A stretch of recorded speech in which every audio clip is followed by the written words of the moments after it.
Yo, yo, yo, what is up? What is up, guys? Welcome to the stream. Welcome to another edition of our Watchalong video. Yes, it is one of the games that has been highly anticipated in the World Cup group stage phase. It's a game between England and Croatia. These two actually met in the 2018 semi final, which Croatia went on to win 2-1 after extra time, and of course went on to lose 4-2 to France in the final. So, of course, these two teams have a lot of pedigree in this competition. World Cup, Croatia have never won it. England have only won it way back in 1966. But of course, in recent tournaments, these two teams have always gone deep in the tournament. Of course, also in 2022, Croatia also made it to the semi-final where they lost 3-0 to eventual winners Argentina. So let's hope that whether this tournament is gonna be Croatia's lucky charm or what, because they've clearly fallen by the wayside in the past two editions, semi-final and final in the previous two editions, while for England, last World Cup, they fell at the quarter-final stage to France. So, of course, that is why this one has been dubbed as one of the games of this year's World Cup, FIFA World Cup, and of course, we are here to cover it. And as always, guys, if it is your first time on this stream, make sure you smash a like on the video and subscribe to the channel. Of course, the lineups that we pick by both sides for England, playing in a 4-2-3-1, Pickford in goal, James, Stones, Konsa, O'Reilly, Declan Rice, Elliot Anderson, Bellingham, Madueke, Gordon, and of course Harry Kane. For Croatia, Livakovic, the guy who has been there since 2018, Stualo, Vuakovic, and of course Vardiol, Pasalic and Modric in midfield, Stanisic and Perisic as the wing backs, and of course Susic and Batruina as the two tens, and of course man like Musa as the lone forward. So that's the team for both sides, and of course Croatia coming to this game. Of course, you can clearly see from their three 3-4-1-2 system can clear, or the 2-1 system can clearly see that maybe their intention is to try and deny spaces in through the middle, and of course hoping that they can play on the counter. And of course Croatia playing their usual kits of all blue, while England playing their all kits of all white. Yes. Anyway, guys, make sure you are liking the video and, of course, also subscribing to the channel if you're not already subscribed. Both teams have already made their way onto the pitch. Yes, yeah, national anthems have already been sung, so we're just about ready to start this game. And, of course, kick off the last group of this World Cup. This is Group L, the group that has England, Croatia, Panama, and Ghana. So, of course, this is the last or this is the first game of this particular group. So, we're just about ready to start this game. Of course, Declan Rice about to kick us off in the center circle. Let's wait for the referee. And we are off. We are off. We are off. Declan Rice has kicked us off. So England has started off into Pickford. And immediately he launches it forward, looking for Kane. Headed back.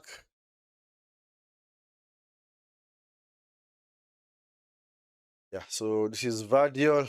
Maybe at some point Croatia are gonna, of course, switch to a back four with Vardiol, Vuakovic, Stualo, and of course Stanisic as the center, as the defensive unit. Pickford chooses to go long again, looking for Gordon. It's all the way back to Livakovic, the guy who was the hero of the 2018 World Cup. And of course, Croatia, on that particular occasion, managing to beat the likes of, which teams are this? Japan in penalties. The team that also beat penalties. Was it Costa Rica? I can't really remember. But yeah, actually, an amazing thing about the run, Croatia's run at the 2018 World Cup was they actually won their games Two games are won via penalty shootout, while the other one was won actually after extra time. Of course, that was the game against England. Anderson forced to turn it over, forced to consider a corner out wide, so it's gonna be a corner for England on the right hand side. And of course, Zlatko Dalic has been the Croatian head coach since 2018, so clearly he's doing something right. He's doing something right with this Croatian team. So guys, make sure you're liking the video and subscribing to the channel if you're not already subscribed. Yes, and of course, turn on the notification bell so that you're alerted whenever we do go live. So it's a corner to Croatia. We're gonna get into the England team in a second. Let's watch this corner first. Corner comes in from Perisic. Shot over the bar. That was a chance by is that Tualo at the back post, but could not convert the chance into a goal. Actually hit it over the bar, way over the bar. For England, though, I think they come into this tournament as also one of the pre-tournament favorites. As always, in the past two editions of the World Cup, England are normally always considered as World Cup favorites. Of course, their only success was way back in 1966 when they won it at home. And of course, I think Thomas Tuchel, the England coach, did not do himself any favor. His World Cup team selection. Of course, I did not have the likes of Phil Foden. In fact, England can actually form Perisic into the box. It's picked up by, this is Rice. Rice forced to go long. Yeah, clearly Croatia have England back on the, actually have England on the back foot. It's picked up by Modrić, midfield maestro. Yeah, so I was saying that England, the unfortunate thing for them is that they actually put themselves under a lot of pressure at this World Cup because of the team selection, or sorry, squad selection that does not have the likes of Phil Foden or Cole Palmer. In fact, the England team can actually, the players that are actually missing out for England can actually form a very good team. Yeah, because the likes of Pope, okay, Pope is not really that good anyway. But Trent Alexander-Arnold, not in this tournament. And of course, also the likes of, like I said earlier, Cole Palmer, yeah, who's actually been forced to retire from international football because you're not selected for the World Cup. He said, "Not, I'm hanging up my boots. I'm hanging up my boots. I'm not gonna play again for England." You never hear that of a player such an early age at 24 years already retiring from international football, unless maybe they have an injury. Pickford comes out. The clearance. Clearly, Croatia have England on the back foot right now. It's actually been a good start for Croatia, keeping the ball well, and of course also dictating play. But England win it back. So yeah, so England, unfortunately, yeah, a lot of pressure on themselves because of the team selection or the squad selection. So and of course for England, you struggle to see any, I don't say match winners, but any creative personnel for this team because they don't really have any 10s. Bellingham is not really a 10. Anderson is not a 10. Rice is not a 10. In fact, I honestly struggle to understand what is Bellingham's best position. I don't know whether he's a 10, he's an 8, he's a shadow striker, he's a box crusher. Honestly, you don't really know. So, when England, I think, gonna come up against teams that are actually playing a serious low block, I think they're gonna struggle because they'll be unable to keep the ball and also break through the channel and, of course, break down that particular low block. So, I'd like to see how they'll play games against Panama and Ghana because they don't really have anybody who can actually thread those passes. I think maybe it's just me. I think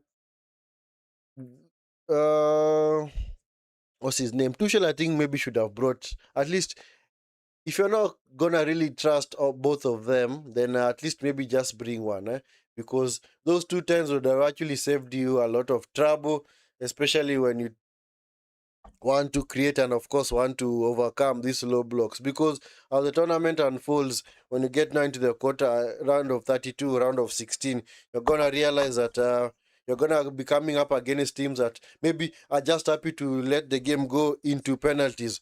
What happens maybe if you meet a team like a Morocco, or maybe a Czech Republic that is very good from set pieces, maybe a Mexico. So of course, these are not teams that are gonna sit back, but you'd expect them at least to play on the counter when they come up against England, because England is more or less considered as the superior team. Of course, when they do come against the likes of Germany, Spain, France, they are Portugal. Of course, you'd expect them to at least match each other strength for strength. Modrić loses out. This is Madueke. Madueke on the right. Madueke. Madueke. James. Oh, what a poor cross, man. But it has been flicked over to Kane. Kane with a shot. It's deflected wide. It's going to be a corner to England. And of course, the other issue with England is that an over-reliance on Harry Kane, who of course is really aging right now. I think this has to be his last World Cup, unless his fitness levels are gonna go up a notch, because he's already, I think, 32, 33 years of age. Is it 32? Yeah, he's 32 years of age. So the next World Cup is gonna be 36. And does he really look like he has the fitness levels of maybe a Modrić or a Perisic? Because Modrić right now currently is 40 years of age. Perisic is 37. So Kane's next appearance at the World Cup is gonna be when he's 36. To the box by Rice. Madueke. Oh, it's a penalty for England. Ah, yeah. Mistake from Modrić. Oh, yeah. Immediately, as soon as Madueke went down, I feared, man. Yeah, it's a penalty. That's a penalty. Yeah, it's a penalty. Madueke came to the backside, not to the backside, from the backside of Modrić, blindside rather. Modrić hung out a leg and immediately caught Madueke. Madueke went down. Just like that, England have gotten a penalty. More or less seems like a get out of jail card, man. Looks like a get out of jail card.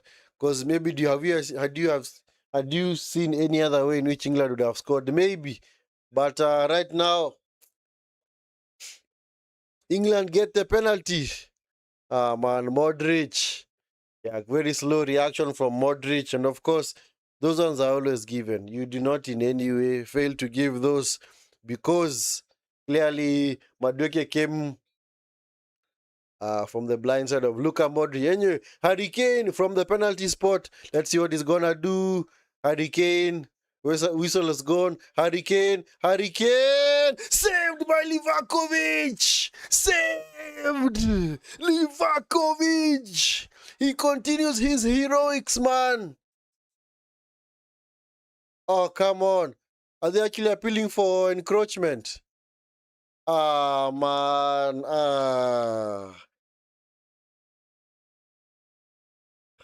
Gonna be retaken, man.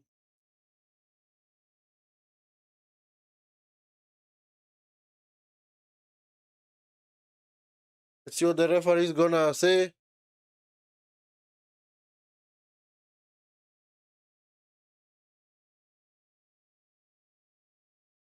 Ah, it's gonna be retaken, man. Ah, I knew it, man.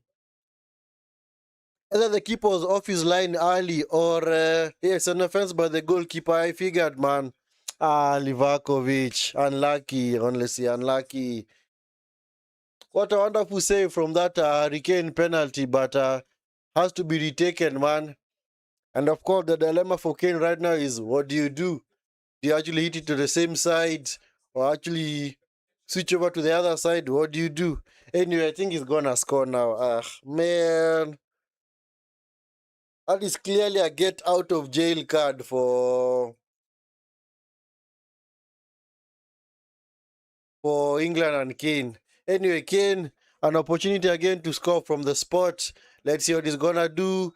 Hurricane versus Livakovic for a second time. Hurricane with the run up. Hurricane, goal! no. He's kept his cool and stuck to this exact same side. Livakovic dived over to the other side. And just like that, England have taken the lead. England have taken the lead. Ah, man.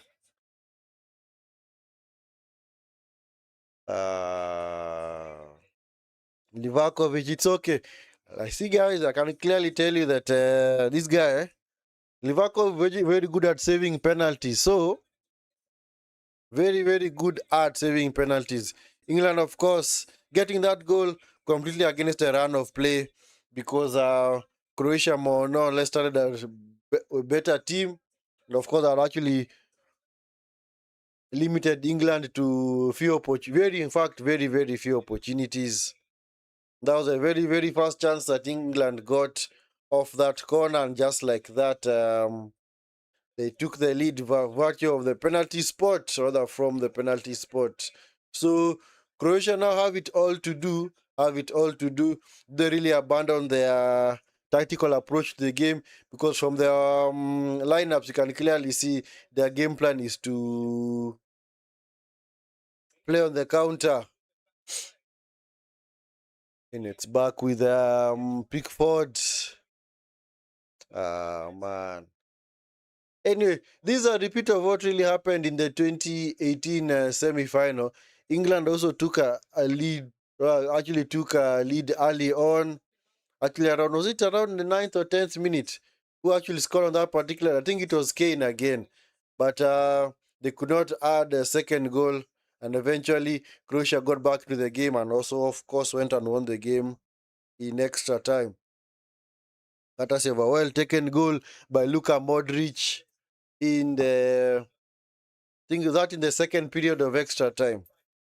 So don't rule out Croatia just yet, guys. Do not rule them out because Croatia current FIFA ranking is 11, while England is fourth. So this is clearly a game for two heavyweights.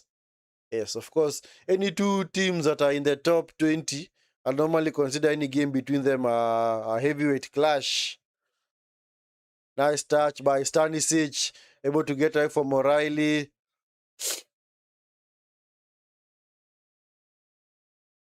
Anderson, Musa! Ah. Was he being pulled back?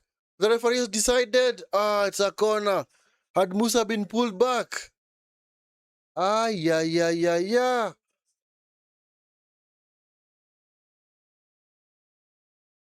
No, nothing. Very, very slight touch, man. No, there was no foul on Musa. And of course, as you can see, guys, in this tournament, they have ensured that VAR is going to intervene, especially when it comes to corners being awarded. And I think that last touch was off Musa, and just like that, the corner has been overturned. Because the referee had given a corner to Croatia, but after a review from the VAR, was overturned his decision, and so it's a goal kick to England. Harry Kane into Madueke. Oh my goodness. Madueke 1-on-1 with Vardiol. Madueke! Nice block.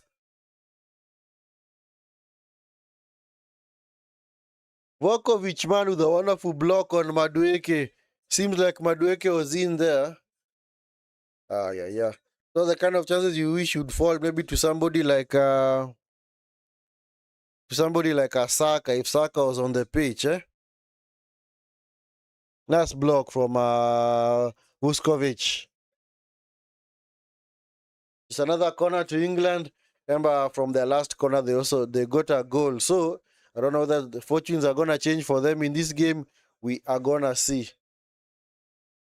It's Declan Rice, set piece into the box. It's cleared. Anderson blocked by Perisic. It's back with Anderson, back to his goalkeeper. So Pickford immediately goes long, looking for Rice on the far side. Yeah, it's a throw into England.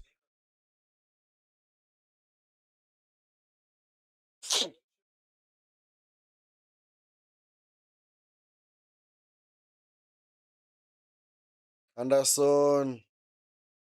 Stones. who's call up selection for this tournament was also very, very questionable because guys were like, why didn't somebody like Harry Maguire get called up?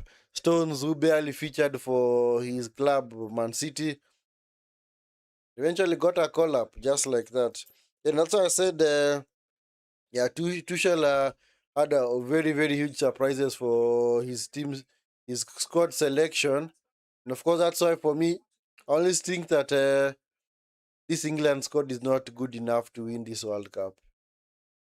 If they had actually come with the likes of Trent, Foden, Cole Palmer, maybe Harry Maguire, then I think they would have had a chance. Because somebody like Jordan Henderson was selected there, and while somebody like who's this midfielder? Somebody like Gibbs White was left. Because that is the issue with England in this tournament. I think they're gonna struggle creating lots of chances because clearly Rice, Anderson, and Bellingham are not really creators, so they just have to rely on Kane coming deep to dictate play. And of course, maybe because Kane is more or less a deep lying center forward, he likes to drop deep into the space and dictate, and just maybe swung passes either to the wingers or even lay it off to central midfielders, and those central midfielders maybe now just hit it forward towards the wingers that can clearly see from that Madueke chance. England trying to play out from the back. It's now picked up by Declan Rice. Declan Rice into Bellingham. Is Konsa. Nice move from England. They're able to wonderfully play out from the back and, of course, out of trouble. This is Bellingham. Forward looking for Rhys James. Rhys James too strong for him. It's picked up by Livakovic. Livakovic hoofs it clear. Stones, the header. Bellingham. Rice. Yeah, clearly fouling that Susic rather.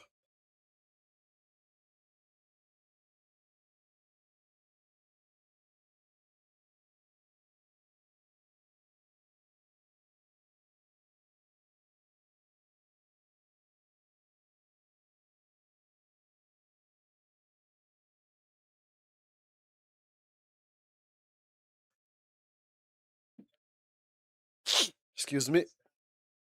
Is Perisic, Kusovic. This is actually that is Pasalic. Pasalic. Come on, man. We're waiting for the ball, man. Anderson trying to launch the counter. No foul on Anderson. And of course, Anderson fouls Vuskovic. So it's gonna be a free kick to Croatia.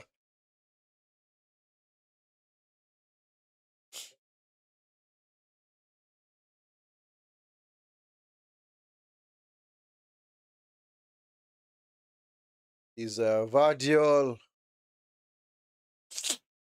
Is Modrić. Modrić. This is Perisic. Coming forward. Perisic. Nice block from Rhys James. Bellingham able to get away from Pasalic. Bellingham.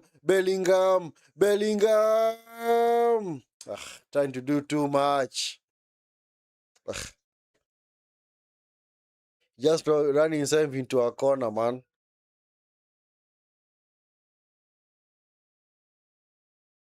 I clearly see England today lack the midfielders who can actually dictate play for them. Because Rice is not really a dictator.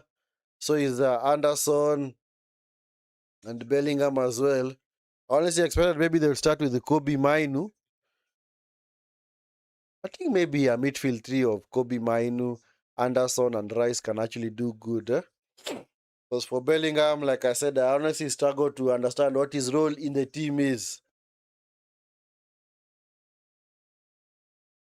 Yeah, Croatia, of course, in defense, happy to play in that 5-2-3 formation, of course, just ensure that they deny England spaces in behind because those wingers out there from Madueke and Gordon are quite fast. So they can actually run onto a ball. They are quite fast because I can clearly see today with Croatia, they don't really have any wingers. Kane overhit that pass, is just going to roll straight out of play. Anyway, it's been an eventful rather World Cup so far. Earlier on, Portugal were denied victory against DR Congo. DR Congo coming from behind to draw that game. Yes, England are out, not England. Portugal had actually taken the lead through João Neves. Wonderful header, of course, in the first half. Actually, the first 7 minutes. But DR Congo able to get back into the game and eventually draw the game and, of course, deny Portugal the 3 points. So, yes, a bit of shock, a bit of been some shocks in this year's World Cup so far. Of course, Cape Verde also earlier, actually on Monday, had actually denied Spain all 3 points, but actually forcing a 0-0 draw in their first ever appearance. Don't worry, guys, we are in the hydration break. It's a hydration break, so of course we are gonna relax and chill. You are doing well. Keep it up. Thank you so much, Winfriend Deritu. Thank you so much. Thank you so much for the support. Thank you so much for the support. Hope you guys also enjoying the game wherever it is you are tuning in from. Yeah, so I was saying that yeah, this World Cup, man, a number of surprises so far. Of course, the biggest one was, of course, the Spain Cape Verde draw. And of course, the DR Congo Portugal draw was also a shocker because people expected Portugal to actually blitz past DR Congo easily. But DR Congo, of course, kept their shape and, of course, ensured that they denied all the spaces in behind. In fact, if I'm to look at the stats of that game, Portugal clearly struggled to create anything, because at the end of the game, they only had 7 shots with 1 on target. Wow, that's amazing. While DR Congo had 8 shots with 2 on target. So clearly, DR Congo had the better chances because in terms of XG, DR Congo had an XG of 0.82, while Portugal had an XG of 0.64. So Portugal having all the possession and of course also all the passes, 724 passes, but all that came to naught against DR Congo. So, and clearly see that in this year's World Cup, what I'd say is, if you honestly do not have a plan B, then you're gonna really struggle in games. Because for Portugal, for me, my biggest issue with Portugal is one, Cristiano Ronaldo, a guy who's past it now, and of course he's gonna play all the games. And of course, the manager would say that I have to pick him because of his fitness levels is still good. But let's just be honest. He was honestly being picked because he's Cristiano Ronaldo. And in fact, in that game, he did absolutely nothing. He did absolutely nothing in that game. Yeah, DR Congo clearly defended so nicely. The likes of Wan Bisaka and Masuaku were clearly going forward, venturing forward down the wing. Wisa and Bakambu, the 2 strikers, also did a wonderful job. While for Portugal, Bruno Fernandes not in the game. Cristiano Ronaldo, Silva, Neto, Vitinha, nothing. So Portugal honestly need to change their ways, man. And as far as the first round of games are concerned, because now after this game, all pre-tournament favorites will have played. I think the teams are actually look very comfortable out there. Of course, Germany, because they did play Minos in Curacao. Germany also the pre-tournament favorites. France also did an impressive job on Senegal yesterday. Who else? Spain look shaky because Spain, of course, just like Portugal, just having all the possession but not really converting it into goals.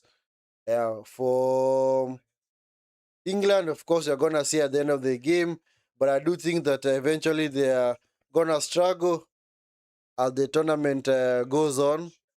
Also, which is the other team? So that team: France, England, Portugal, Spain, Germany, okay, Mexico, not really pre-tournament favorites. Oh yeah, Argentina. Argentina, very impressive yesterday against Algeria. Messi rolling back the years with a hat-trick in the World Cup. His first ever at the World Cup. He's now level with Miroslav Klose on 16 goals at the World Cup. And of course, this is actually Messi's sixth World Cup, eh? Because his first World Cup was in 2006. So 2006, 2010, 2014, 2018, 2022, then of course 2026. Yeah. So yeah, also Cristiano Ronaldo also featuring in his sixth World Cup.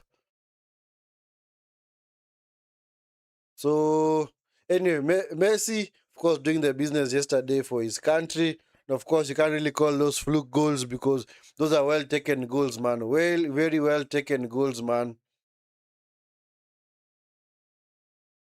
Of course, also Kylian Mbappe with the brace yesterday against Senegal. Yeah, he's also moved on to 14 goals at the World Cup. Kane loses out. Ah, come on, control the ball. Ah, come on, Vuskovic, man.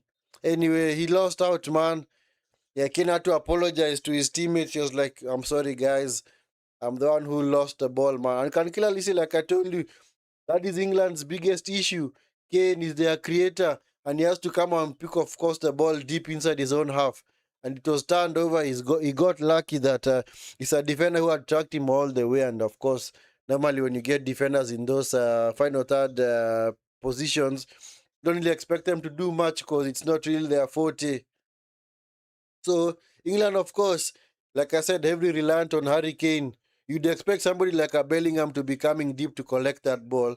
That's why I said, I think because they do not have the likes of Phil Foden, Gibbs White, and even Cole Palmer, they're going to struggle to create because the position that Kane had actually occupied from that passage of play, you'd expect a number 10 to occupy that position. If somebody like a Bruno Fernandes and who else? A Cole Palmer, a Phil Foden, maybe a Gibbs White. But of course, they're heavily reliant on Kane to create for them. Eh? Anyway, Perisic out wide. You clearly see England are just happy now to sit back and just invite pressure from Croatia. This is Stanisic into the box, flicked on. It's been cleared by James, picked up by Modrić into Stualo, Pasalic, Modrić back to Pasalic.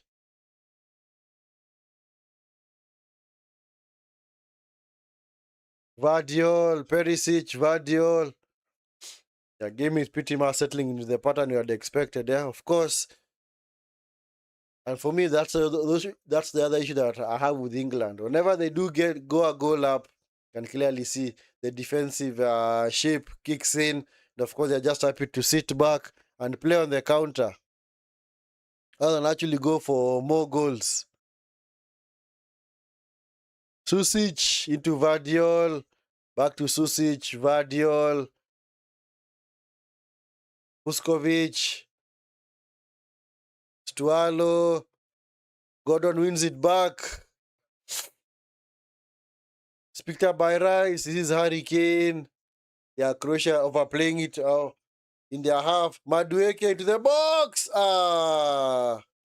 No foul on Bellingham. Come on, he wants to appeal for a penalty. Come on, we're not going to get those, man. Come on, get up, man. Get up. That's crossed by Madueke, man. Bellingham with a late run into the box. Come on. And he actually got his foot to the ball, so what was he expecting? Come on, man. Get up. Get up. Get up.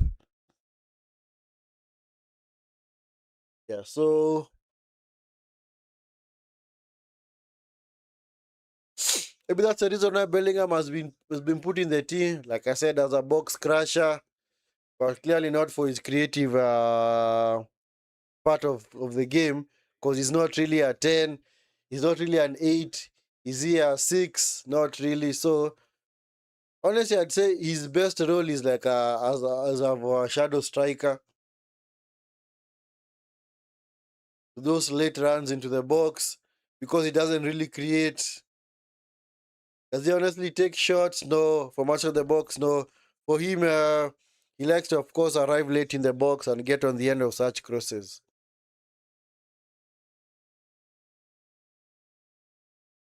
O'Reilly loses out. He's a lucky boy, man. He's a lucky boy. Because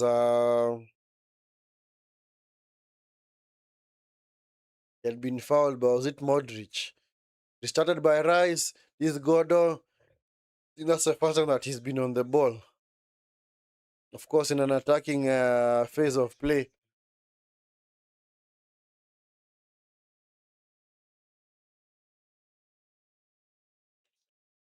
Hey, man.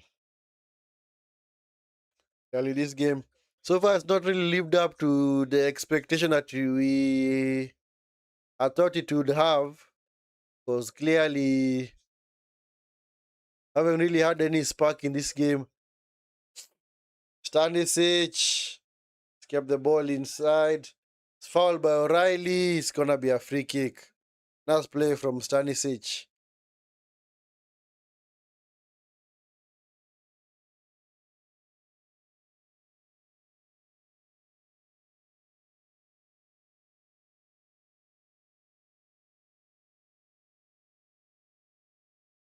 Is Vardiol.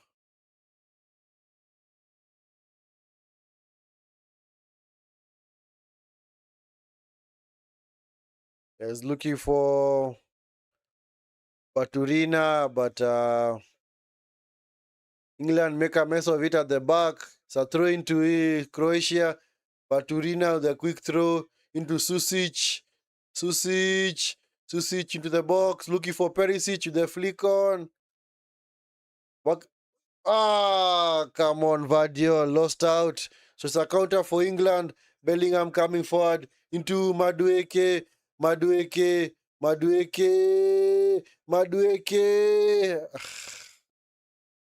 He's Rhys James to the box. It's cleared at the back post.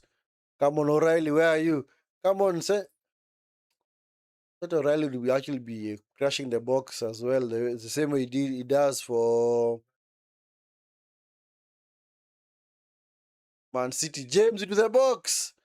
It's cleared by Ozata Stualo.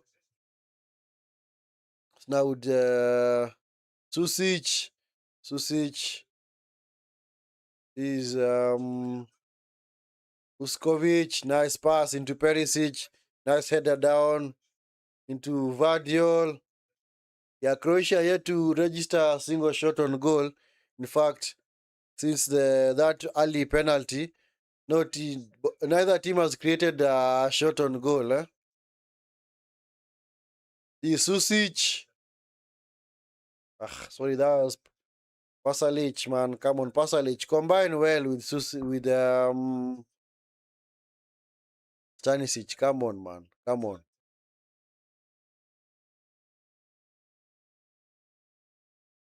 It's back with Pickford. This is Stones. Rice. Come on, don't dilly-dally with the ball, man. This is Anderson.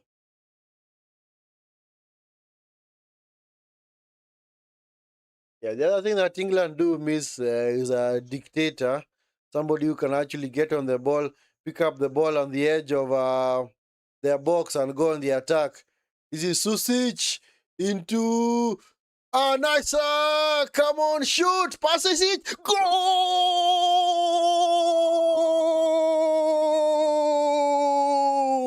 Baturina! Croatia 1-1! Expected, man. Nice move from Croatia, man. 1-1, 1-1, uno. What a strike from Baturina, man. What a strike. Wonderful move, man. Like I say, England struggle progressing the ball further forward, and clearly they were caught out there. Ball was played into Bellingham. Bellingham lost it. It was picked up by Vardiol. Vardiol played in Pasalic. Pasalic switching the flanks to Stanisic. Stanisic gets the ball, reverses it to Baturina with a strike into the top corner, 1-1. Just like that, man. You see, told you, don't rule out Croatia, man. This game was never over. But of course, I do blame England. They decided to sit back and soak up pressure. They're like, you know what? We are going to trust our defense. We are going to trust it. We know that these guys cannot really break us down. But there you go. Wonderful strike from Baturina, man. It's 1-1.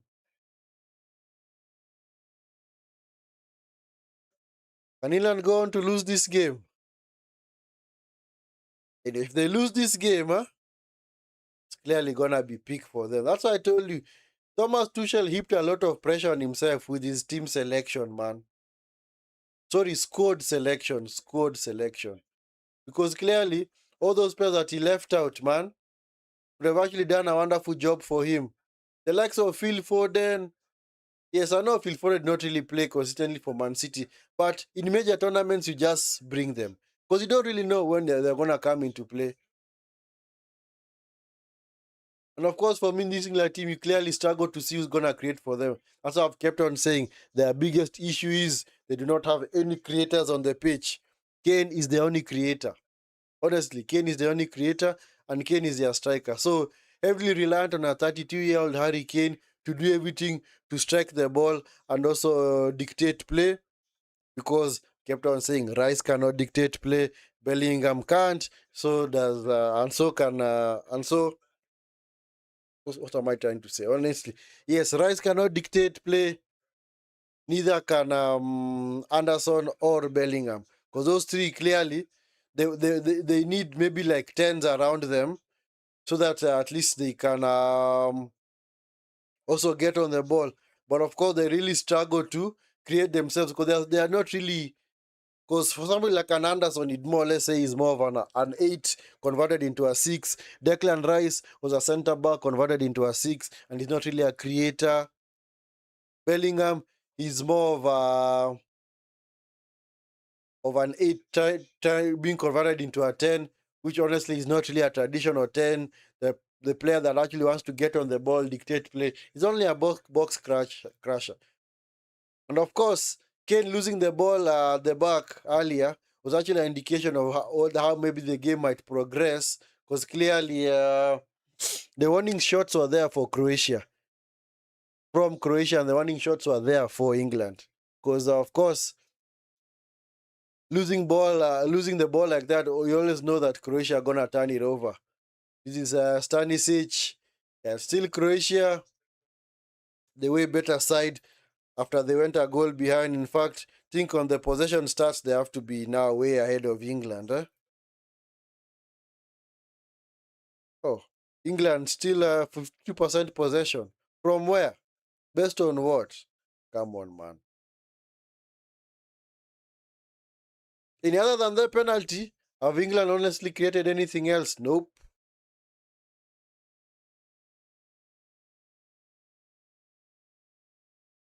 And you see, that the game has followed the exact same pattern as the semi-final in 2018, where England scored early, Croatia equalized, and eventually Croatia won the game after extra time. So, if this game ends this way, or in a Croatia victory, I would not be surprised. In fact, based on how the game is right now, I think I expect Croatia to go on and win it.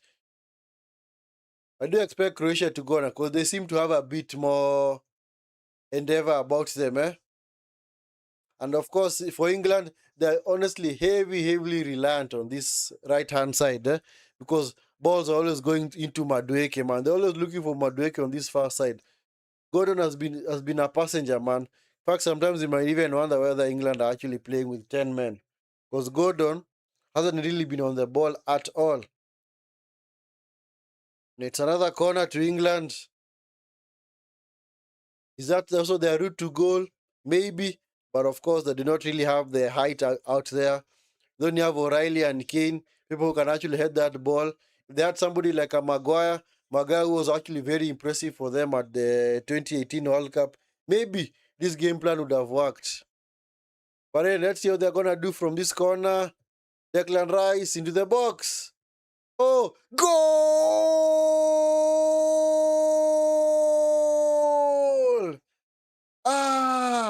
set piece FC for England, man. 2-1. A header from Kane. Ah, come on. That was a mistake at the back for Croatia. They clearly let Harry Kane just get a free header. Are you serious, man? Free header from Harry Kane, man. Ah, come on. Poor defending from Croatia, man. Ah, just after I'd big them up to maybe go on and win this game 2-1, maybe even 3-2. Just like that, from a set piece, England retake the lead. Because their first goal was also off a set piece, because a penalty is more or less a set piece or a dead ball situation. Anyway, England have retaken the lead, man.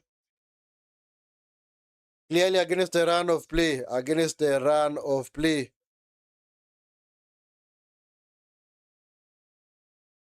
Yeah, so anyway, England, of course, rolling back the years because in 2018 they were very, very good from those set pieces. I remember the game when they had actually won. Was it 6-1? Was it 6-0? Maguire actually scored from 2 headers. So did Harry Kane. So you can clearly see England's game plan is more or less set piece situations and, of course, relying on Kane.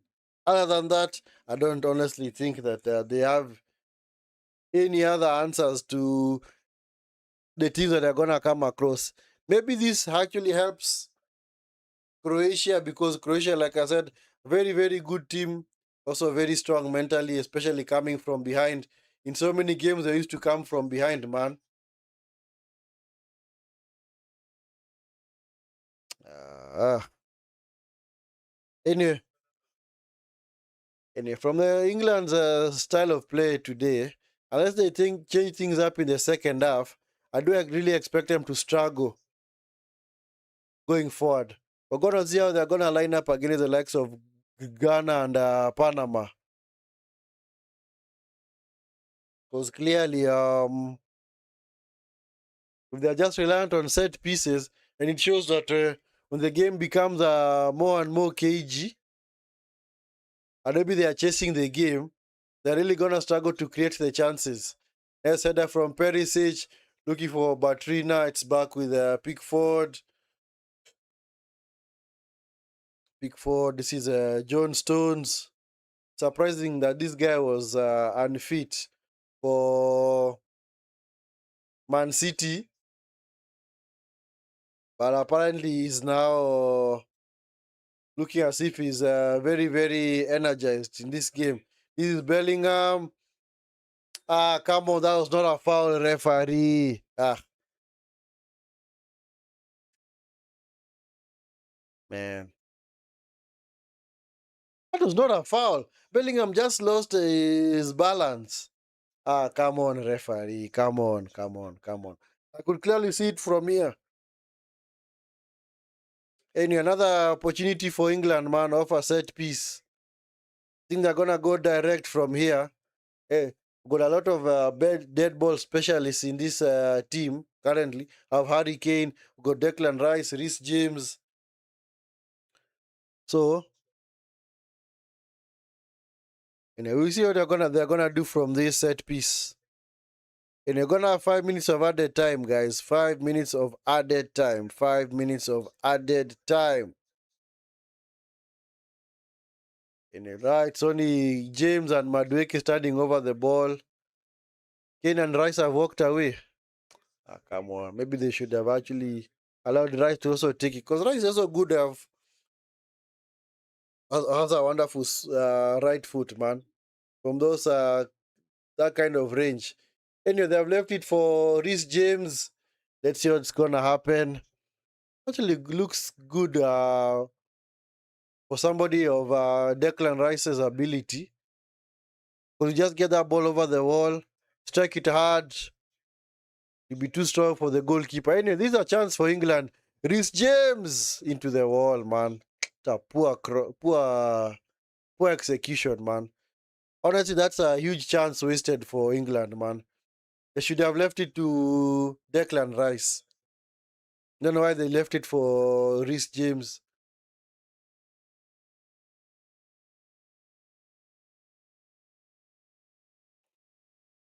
And in this game, honestly, Can't really say one team has bossed the other from start to finish. It's just that for both teams, they've actually scored off the moments that they've had. It's just been a game of moments. Can't really say that this team has dominated, creating chance after chance after chance. So England have gotten their chances, they have scored. Croatia got their one chance, they scored as well. So game is pretty much even as well. So even if you look at the possession stat, it's 52% in favor of England, and then Croatia 48%. Vardiol, but to play out of trouble is Modrić. Yeah, the midfield maestro, man. The wonderful midfielder, man. Clearly, this has to be his last World Cup because the next World Cup is gonna be 44. Perisic, that's the ball out of play. Come on, Perisic. Perisic, concentrate, man. Honestly, concentrate.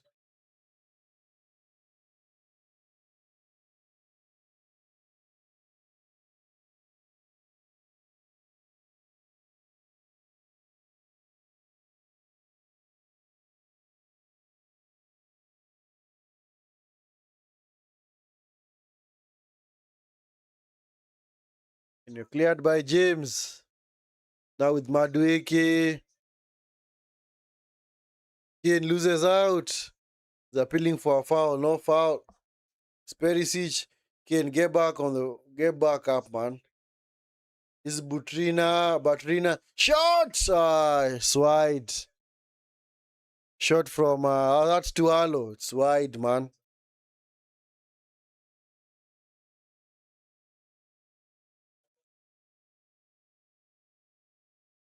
Oh, no, sorry, that was Pasalic. No foul, man. But these players, anyway. In fact, there's one thing I honestly appreciate at FIFA tournaments, especially this tournament. People are gonna question the officials that maybe some questionable decisions, but for me, I like the way their eyes are so sharp. They're able to detect such kind of offenses and such kind of dives from players. Because right there, it was clearly a dive from Kane. He was more or less appealing for a foul, but the referee did not give it because could clearly see that he saw that it was more or less simulation from Harry Kane. And also, what the referees have ensured in this tournament is that they let the game flow. They don't want the game to be slowed down by, of course, start-stop incidences, giving away many fouls. No, they want the game to flow. So honestly, for me, the officiating in this tournament has been good. Unless maybe there have been questionable decisions. Maybe of course in the first game the three red cards. But since then, I can pretty much say that the officiating has been okay. Because those two red cards for South Africa also deserved, man. Pasalic! Musa! Goal!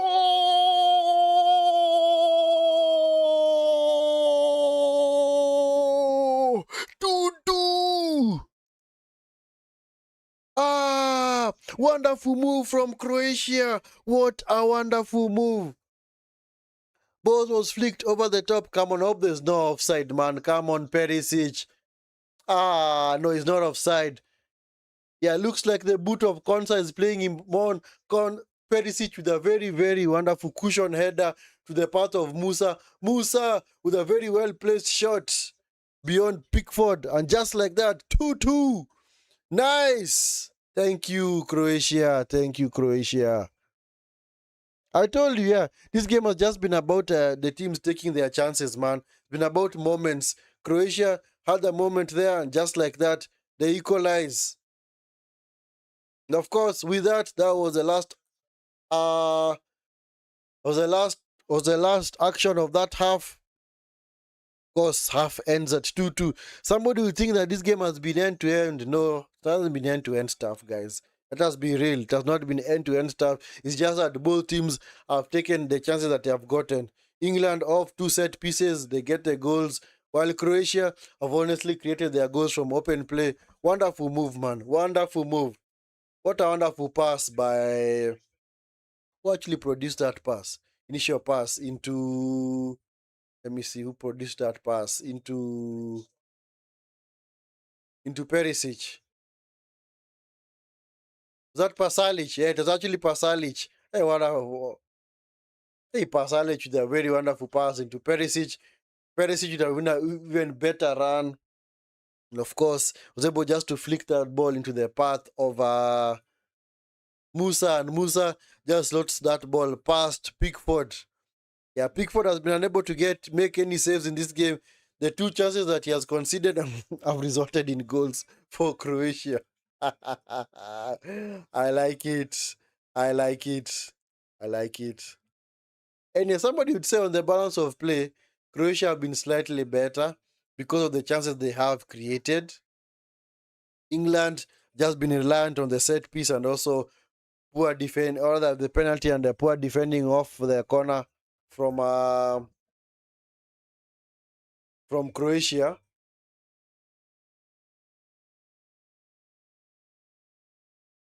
So game is still very much in the balance. I do expect Croatia to. I don't want to say expect, but for me, I think I'm backing Croatia to get the victory. Because this game is still far from over. Still very much far from over, man. But it's been a wonderful display, man. Croatia, I told you, Croatia, mental strength. They always love coming back from behind. But of course, would you also question England's mentality where immediately they get a goal, they decide to sit back? Because that was also always a feature in England games, even under Gareth Southgate. One of, for me, honestly, I'd say one of the worst England managers in history because of the team that he had at his disposal. England, especially in the 2024 European Championship, they're of course one of the pre-tournament favorites because they've always had a wonderful team, had like a golden generation of the likes of Saka, Foden, Palmer, but unfortunately, it's like Gareth Southgate could not produce the business, man. That's why I think England honestly suffered at the hands of Gareth Southgate because in their best ever team in the modern day era, a way better coach would have actually gotten a tune out of all those players. Maybe they'd have even won a World Cup at some point, or even maybe a European Championship. But because of the likes of Gareth Southgate, who normally likes to play very, very anti-football tactics, where he's very, very risk averse, and he has the team to actually play off the front foot, then of course it becomes a huge issue for England, and you realize that they are unable to, of course, win any kind of serious competition, be it a Nations League, even a World Cup, or even a European Championship. So I think England's golden generation, as soon as this World Cup is over, and now the likes of Harry Kane eventually go on to retire, I think they're gonna struggle to replace somebody like a Harry Kane because the only other person that they can play out there is either Ivan Tony or Watkins, and of course those two do not really have the possess the level of ability of Kane, where they can actually create for others. Because you see, England will still struggle to create chances so long as they do not have the likes of Foden, and now that Palmer has already retired as well. So who is the other player that they can actually play in that position? Rogers is not really a 10. Kobe Mainu is more of so what? He's more of a ball progressor. He's not really a person who also dictates play as well. That's not his game. He's not the kind of player who's gonna pick the ball from the defenders, spring the ball to the side, and of course create for his teammates. No. So that's the thing that England do suffer from. So they have to now be over reliant on who? The likes of their wingers, the Maduekes, the Sakas, and also Kane as a centre forward. So you can't really expect Kane to do everything. Oh yeah, they also have a Berichi Eze.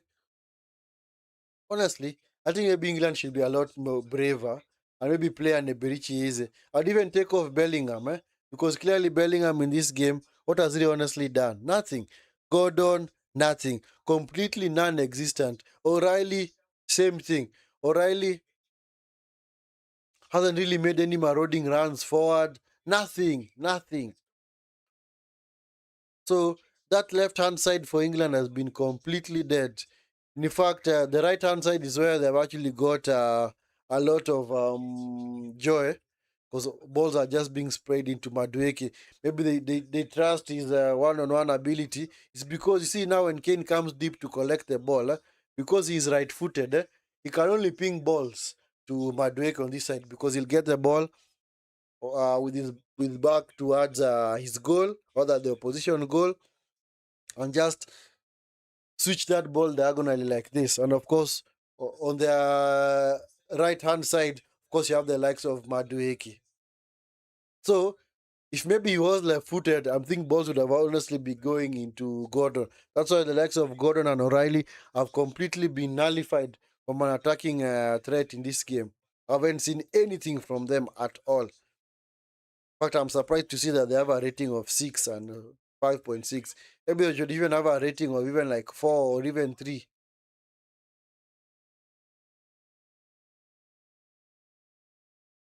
Yeah.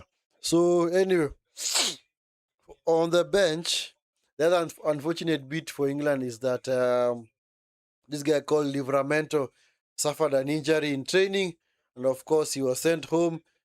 So his tournament is over. He didn't even start any game. Didn't even appear in any. Because of course he got injured, I think 2 days ago, and of course this guy called Trevor Chalobah was called up. So they have a right back who's unable to play, and they call up another centre back. What's the point? Should even called up somebody like Alexander Arnold. I don't know what Thomas Tuchel was trying to do, honestly. Honestly, I do not know what Thomas Tuchel was trying to do, because you'd expect him to call up either a Trent, so the right back should have called up. I think Trent was actually the likely choice, but he did not call up Trent. He called up Trevor Chalobah. So he's bringing on more and more defenders, other centre backs. While at right back, if right now somebody like Rhys James is unable to play, because maybe he's normally also very injury prone, who are they going to bring on? Okay, they have Jed Spence, but Jed Spence is more of a left back. So honestly, that's why I said, for this guy called Thomas Tuchel, he's actually heaped a lot of pressure on himself because of the team that he has chosen to feature for England at this World Cup. So honestly, I thought that he should have done a whole lot better.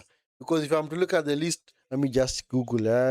I've forgotten most of those names. List of top England players not playing at the World Cup, not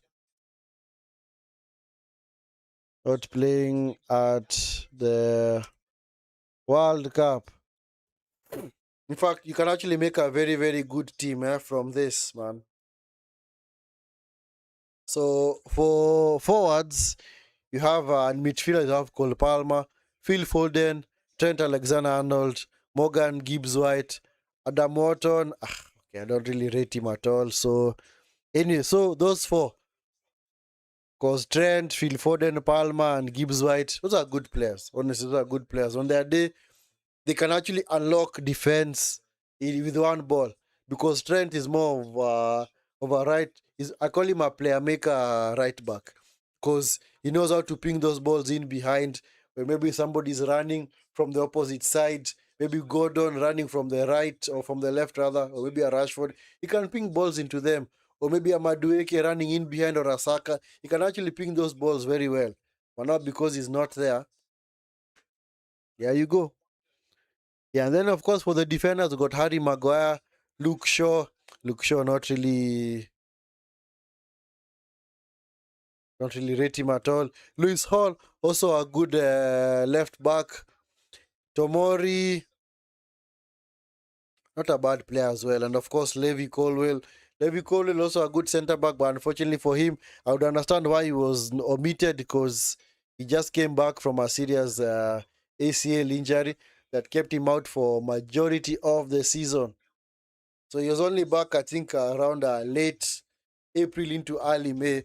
So maybe Thomas Tuchel thought, you know what, this guy has not really played enough games for me to actually trust him. But then honestly, also Colwell is a good player because he's a good header of the ball. He's also a good ball playing centre back. And that is what also England lack. Because how do you justify that? You call up somebody like John Stones and then you leave out somebody like a Harry Maguire or even a Tomori. And then for somebody like an Adam Wharton, you leave him at home. You call up somebody like Jordan Henderson. Okay, I understand maybe why you called up Jordan Henderson because, of course, Jordan Henderson was, of course, you want the experience in midfield. But anyway, you can always also trust Adam Wharton because Adam Wharton is more of the deep lying player maker that England need. But for me, I think he's also a bit too slow. And of course, he normally gasses out after some time in the second half. In fact, many of the games for Crystal Palace can clearly see that he gasses out. Anyway, he's not really a bad player, but for me, I don't really value him highly as maybe other people would. But of course, if it came to this World Cup, I'd pick him over the likes of Jordan Henderson. Because if maybe you're targeting experience, you can maybe even call up somebody like a Maguire and then somebody like a Kwanzaa. You leave them maybe on the, you don't even call them up. Or maybe somebody like a Dan Ban, because clearly a Dan Ban, when are you ever going to play Dan Ban in this team? You'll never play him. So that's why I said England's biggest issue in this tournament is going to be one, the Thomas Tuchel squad selection. Clearly, because he's left his team with so much to do. So much to do. Especially when they do go a goal down, or maybe when they struggle to, rather when they're actually coming up against teams that actually play a low block. Because today, the chances that I've created have been from set pieces, the penalty and the corner. Nothing else. They have not really created anything else. Haven't Madueke half spaces, hasn't really made the right decision. Gordon on the other side, completely ineffective. In midfield, non-existent. They've got clearly no progression through the center of the pitch. Because Bellingham, Rice, and Anderson, you can't really trust them to pick out a pass. They don't have that creative spark to them. They're not the Modrić, the Cruz, or maybe the Palmers or the Foden. People can actually see a pass. No, that is not their game. That is not their game at all. They're more of number eights.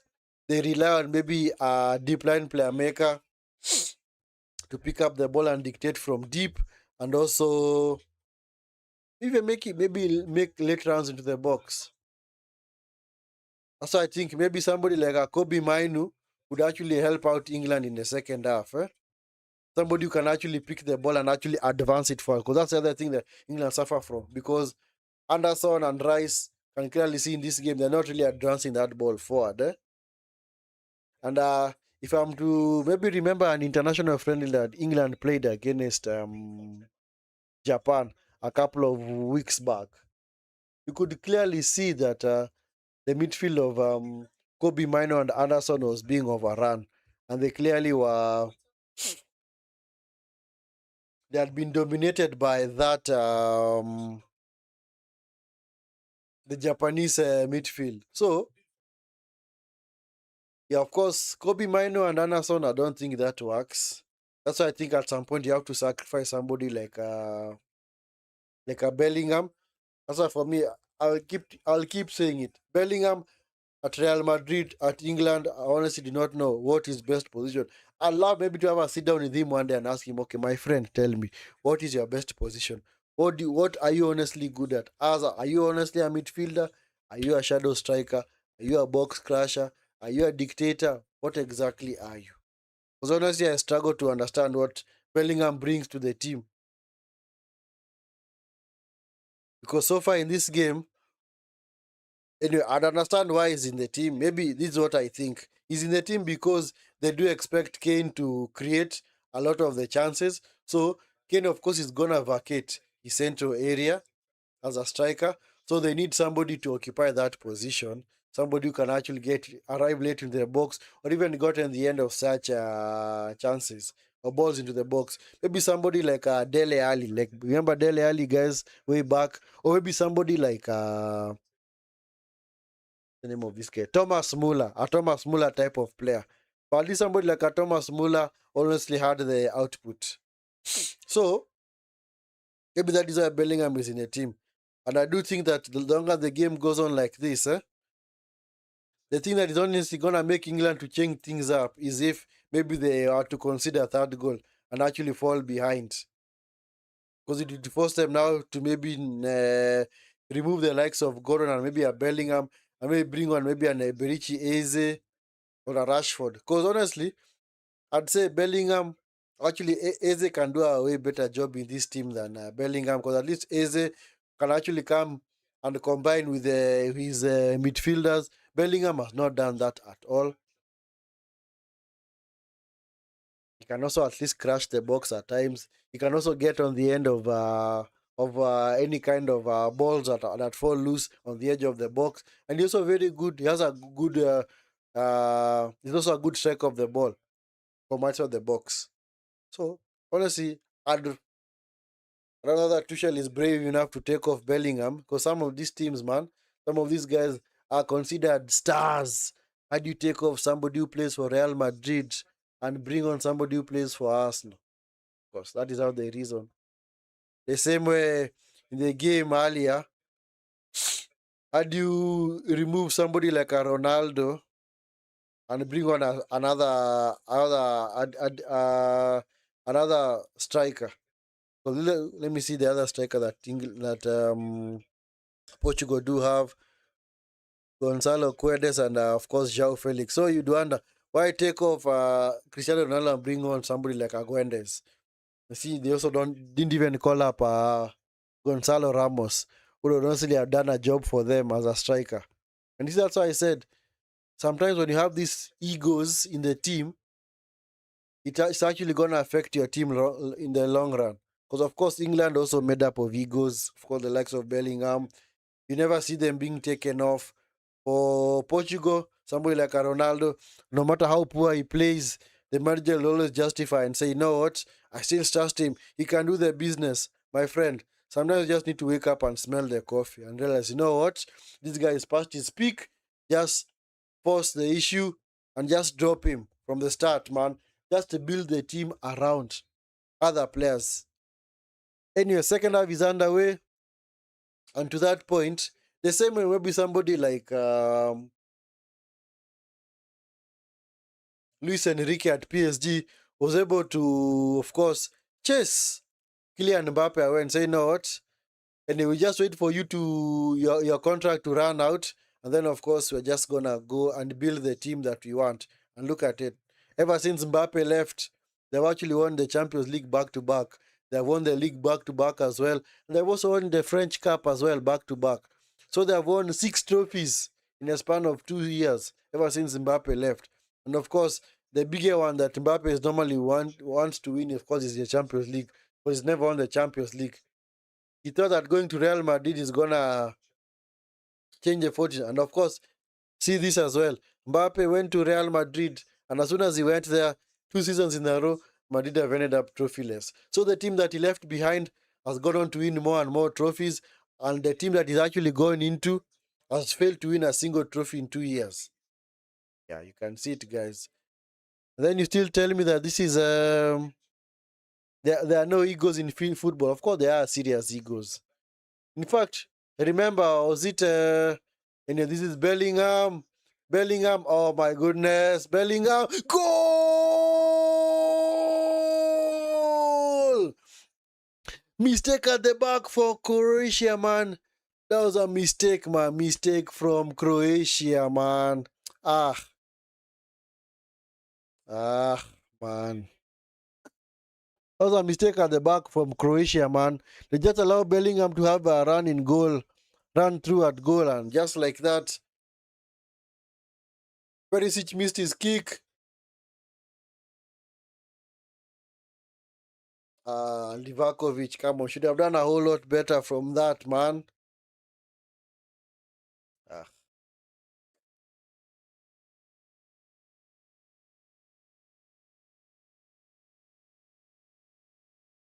Ugh, man. Ugh. And regardless of what happens, man, they are not winning this tournament. They are not winning this tournament, man. England, allow me to be a hater for once, cause and that was a mistake at the back from Croatia, cause Perisic missed. Actually, it was Vardiol missed his kick. Oh man, Bellingham again. Bellingham shot straight at Livakovic. It's out for a corner. Don't know what happened to Croatia, man. They've started this second half poorly, man, especially from at the back, man. Ah, yeah, yeah. Just lucky Bellingham did not go for a far post. Honestly, I thought he'd scored. Should have gone for the far post. That was the fourth goal. I didn't think that would have been game over. I mean, do you think Croatia can get back to 3-3? I think they can. They clearly have the personnel and the individuals out there to actually equalize for a third time in this game. But we'll see. Rise to the corner into the box. Ah, yeah, yeah. Free header at the back for O'Reilly. Livakovic came out, completely missed the ball. You can clearly see that England are a serious threat from set pieces, man. They're doing the famous Arsenal tactics, not the dark arts, but set pieces look like gonna give them a lot of joy in this tournament. But they've got a lot of tall players out there. Remember the first time I'd said O'Reilly, Kane, these are guys can actually head the ball. And if they had Maguire, there have been something else. Honestly, I think if England would have actually selected the likes of Trent, all those big guys that they left out, honestly, they would have had a chance at winning this World Cup. Honestly, they would have had a chance. But now, since they don't have them, I don't really fancy them at all. Because England, the thing that always messes them up is whenever they come up against a top tier side, either an Argentina, a Spain, a Germany, a France, a team that is way better than them technically, they struggle, completely struggle. Modrić, Stanisic, Stualo, back to Livakovic. Livakovic goes long, and then flicked on by Musa, Batrina. Was he fouled? Yes, he was fouled. It's a free kick to England, to Croatia rather.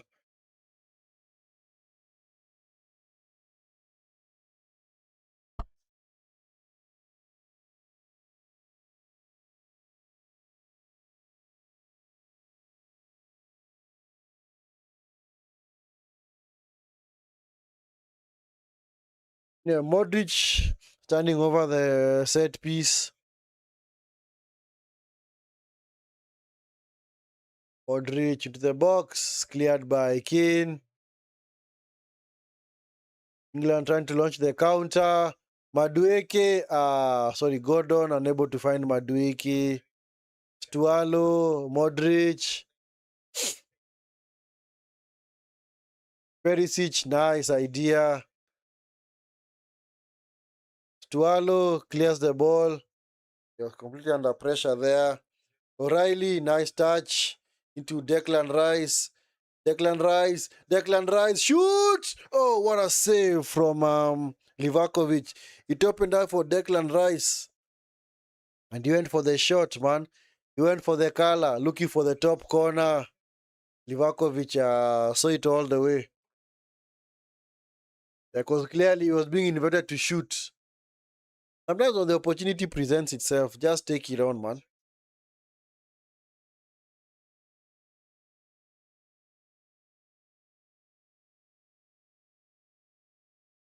Any another corner for England, man.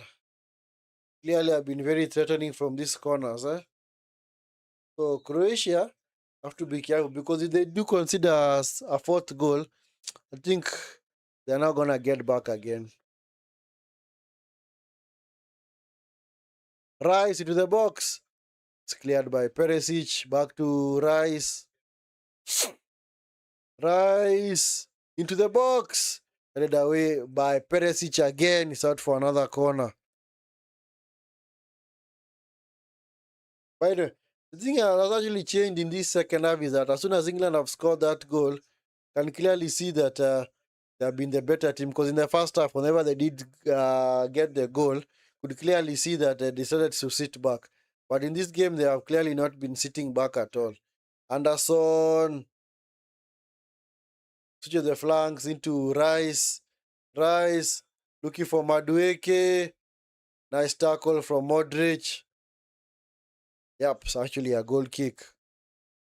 Madueke is clearly looking for it, man.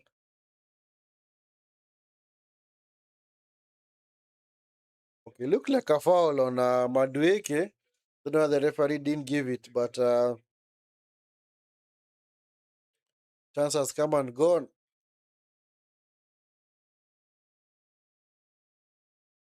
Ivakovic goes long, led by Stones. This is now picked up by Rice. Back to Stones.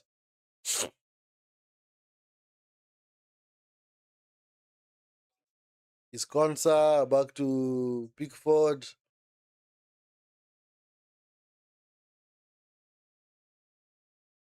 Look at this, man.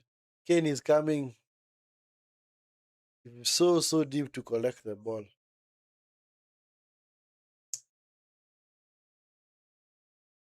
Nice pass from Pickford into Konsa. England trying to play through the press. Nice pass into Kane. Nice. Kane wins the ball easily.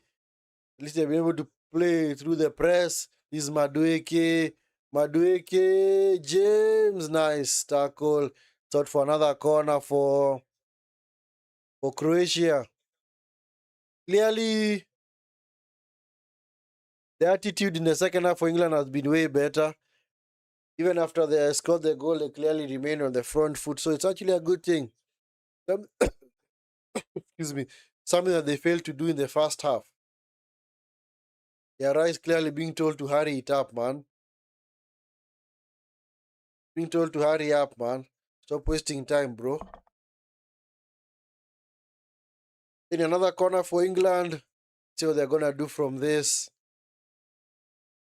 Rice into the box. Cheddar blocked. Oh, saved. Ah, Livakovic off the line, man. Ah, yeah. Rice again into the box. Ah, it's out for another corner on this far side. England clearly knocking on the door, man. O'Reilly with the header straight at Livakovic. Gordon with another header straight at Livakovic again. Livakovic with a double save, man. It's clearly keeping Croatia in this time, man. Ah. Ee.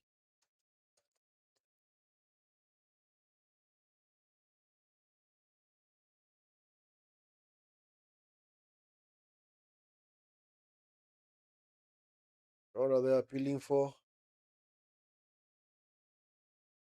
And it's another corner, man. Hey. I will not be surprised if England were to score another goal off a set piece. Because clearly all set pieces, man, into the box. Punched away by Livakovic.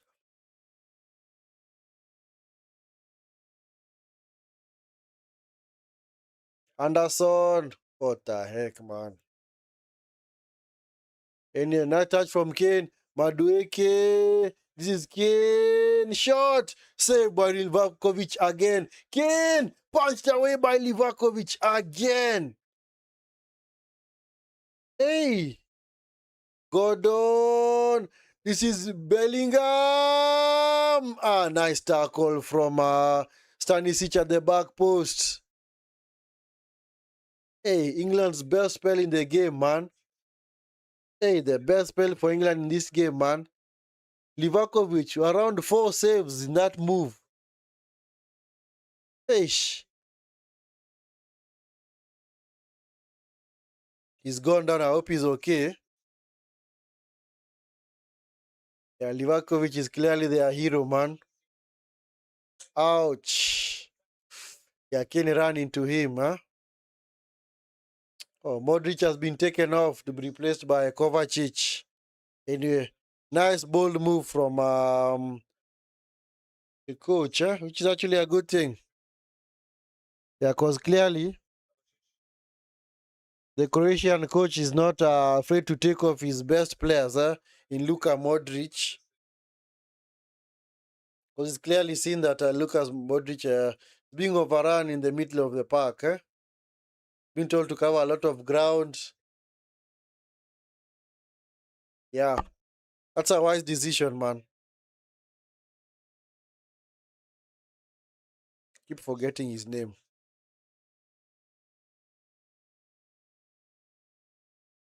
Oh yeah, Dalic, yeah, Dalic.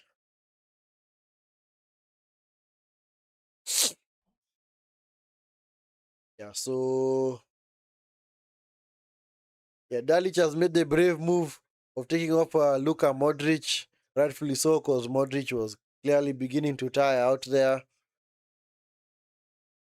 Yes, he might be their captain, but they are not afraid to take him off. Because clearly the manager did not know how to run the ship and allow egos to thrive here. Pickford chooses to go long, looking for Madueke, led away by Vardiol, picked up by Bellingham.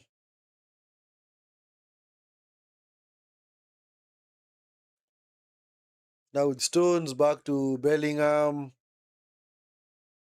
James.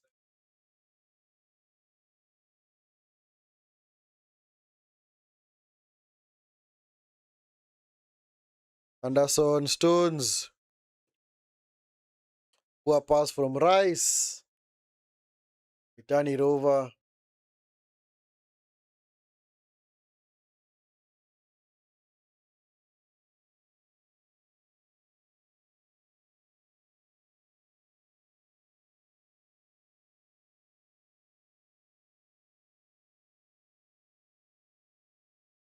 Let me check. Who do Croatia have on the bench they can actually bring on? Budima. Okay, Budima can actually come on.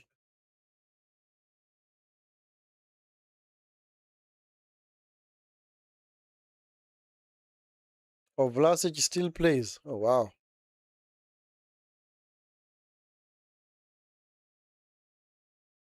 And your Croatia clearly need to get a grip in this second half. Because they've been all out of sorts, man. They need to get a grip. It's been all England in these first 15 minutes of the second half. Undeserved lead, man.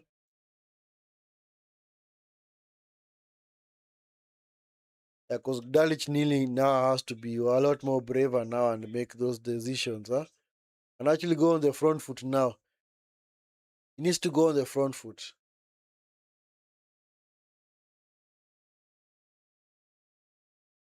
He's Rhys James. He's Pickford. Nice pass into O'Reilly.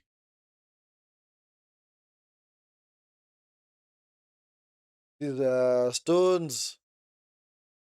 Stones was actually fouled by Musa. It's a free kick.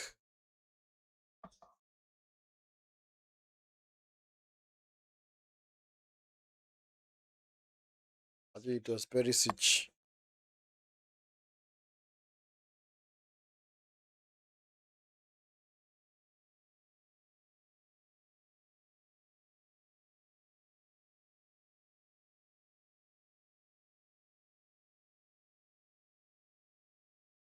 Yeah, by Anderson, James, Konsa, back to Pickford. Pickford looking for Gordon. Come on, take off Gordon, man. Bring on Rashford or even Saka. And maybe switch over Madueke to the left. Pasalic, was he fouled? Yes, he was fouled. So that was actually Kovacic. Pasalic, Kovacic, Uskovic, this is Gvardiol, this is Turina, back to Vardiol, Livakovic, gonna be forced to go long. Yep. Led by Konsa. Rice with another poor touch.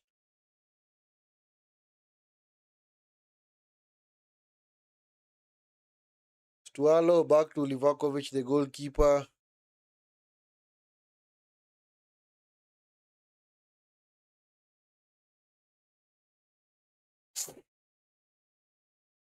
Stanisic.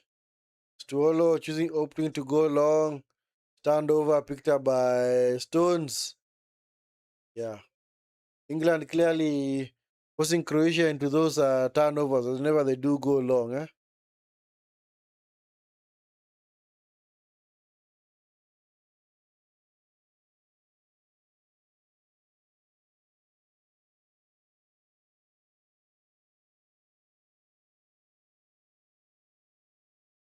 It's O'Reilly. O'Reilly cuts inside. Picked up by Kovacic. It's Pasalic. Pasalic. This is Susic. Susic.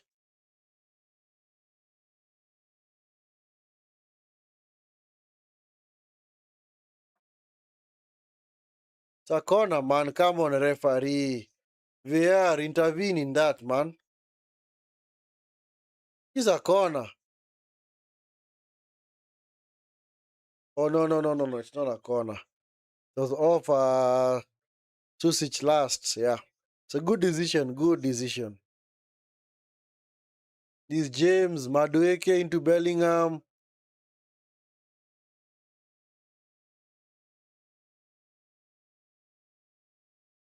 It's a foul, man, by Kovacic on Anderson. That's going to be a free kick to England.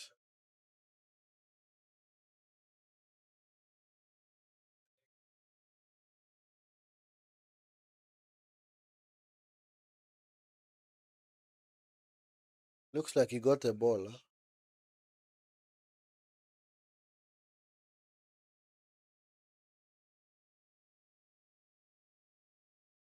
It's James restarts play. This is Anderson.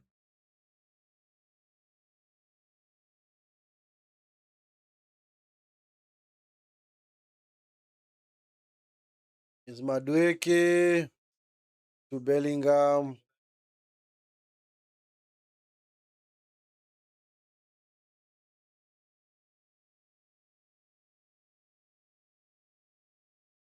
Give and go. Gordon. Gordon taking on Stanisic. Stanisic wins the ball. Ball's actually out of play.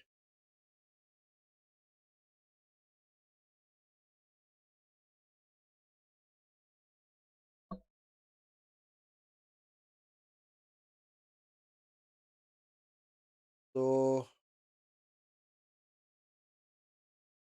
Vuskovic. Vuskovic is being taken off. And Musa. So, Musa and Vuskovic being taken off to be replaced by Pasalic and Matonovic.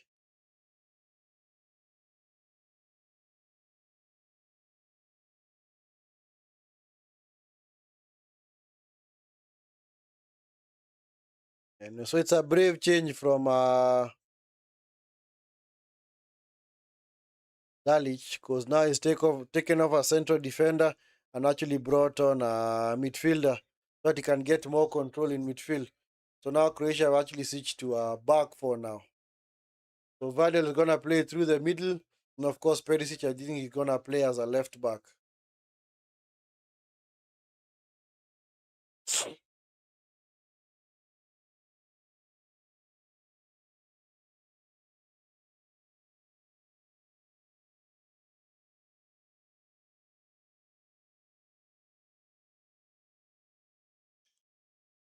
So Matanovic, the foul on Pickford. Eh?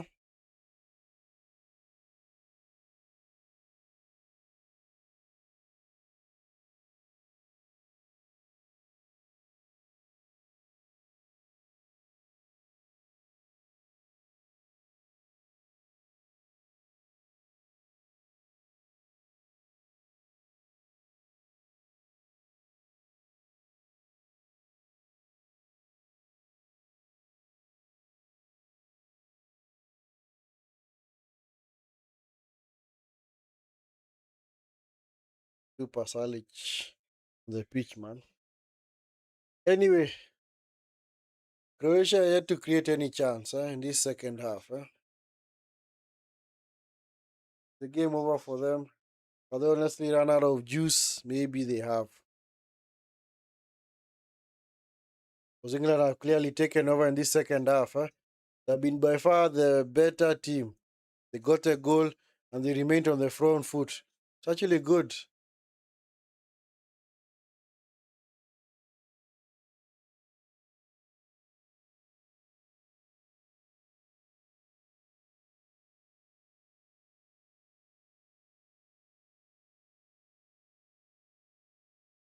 It's Konsa, Madueke on the far side. Into Kane. Kane with the header. Gordon blocked.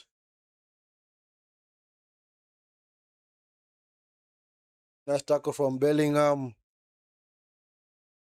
Clearly, Croatia need to throw the kitchen sink now. Yeah. It's now a hydration break. And as you know, it's not like it's a hydration break or it's not really that hot. But they do this so that at least these US stations can actually roll out a few adverts. That's the whole point as to why we have hydration breaks. They're not really for people to cool off and I think take a breather, but they are for these US broadcasters and Canadian broadcasters to actually just now showcase their adverts. But anyway, they are stations, man. How do you expect them to make money, man? If they're not running the adverts. Anyway, can you honestly say that this game has gotten away from Croatia? Maybe. Because as far as the second half is concerned, it's been all England, man. It's been all England in the second half. Croatia not even laid a single glove on England in that second half. Because England, rightfully so, retook the lead. And since then, they have been on the front foot.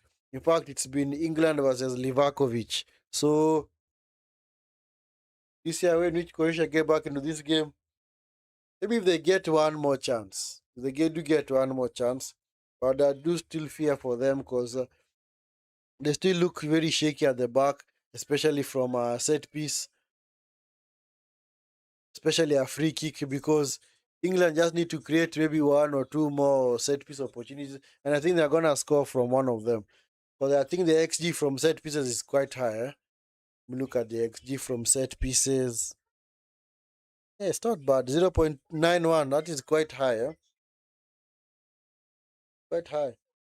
While for Croatia, it's 0.17. So, clearly England have come here with a game plan. His game plan is not what? We are taller than these guys. So, if we get a set piece opportunity, we're going to take our chance. So Rashford and Rogers are about to come on. Rashford and Rogers are about to come on. I don't know for who, but you're going to see.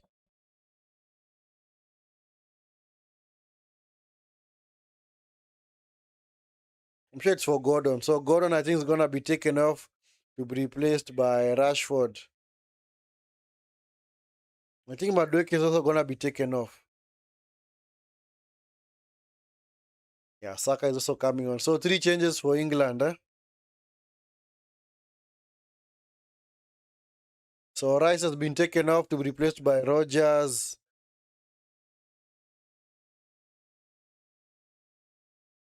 That's being protected from something. Gordon off.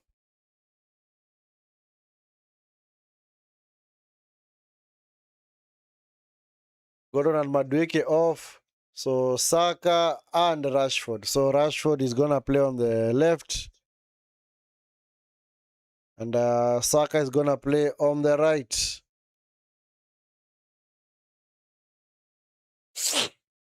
It's actually a good thing. It's a good change. It's a good change. Whenever you're bringing on the likes of Rogers and Saka off the bench, you know that you're in a good position.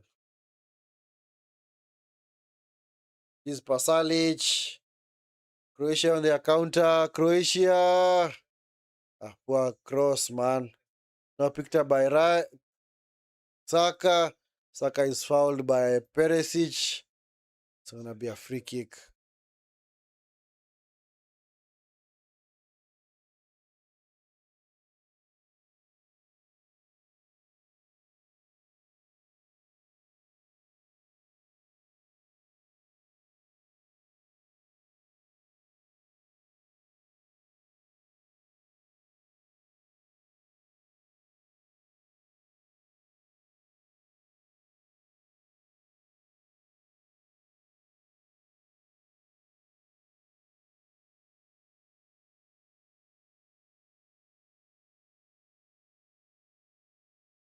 No foul, man. Thank you, referee. Allow the game to flow. This is Bellingham. Rogers. Unable to combine with Saka. This is Susic. This is Kovacic. Nice run from Kovacic. Ugh, the heck was that, man? Baturina, man. Come on. You need to concentrate. It's James. Even good. Rogers. Livakovic. Nice punch away, man. Hey, was clearly Rashford was sneaking in. Nice tackle, man, on Pasalic. So,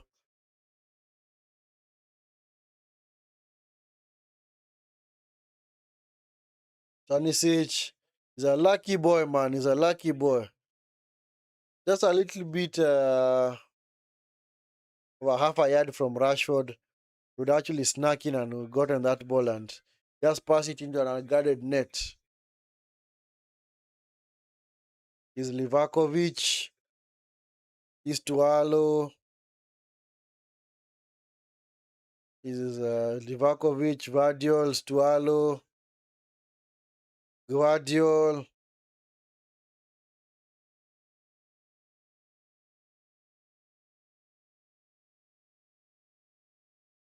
Is Kovacic. Pasalic.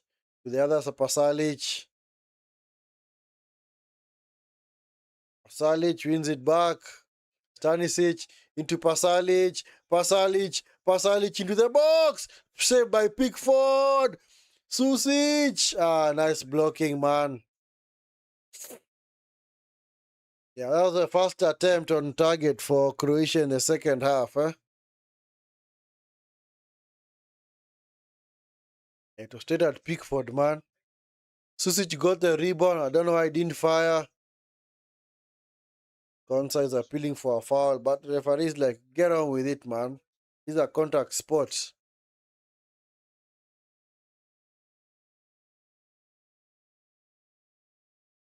Is Rashford. Back to John Stones. Is Anderson.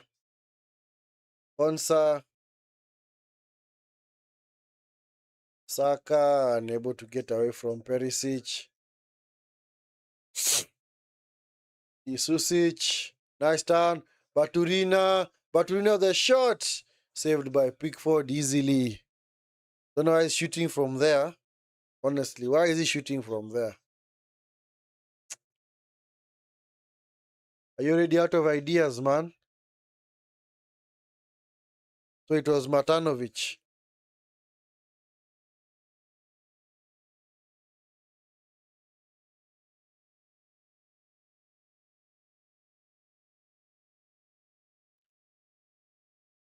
Yeah, clearly in the past 5 minutes, it seems like Croatia have more or less turned the tide on England. So they appear to be having a bit more of the ball.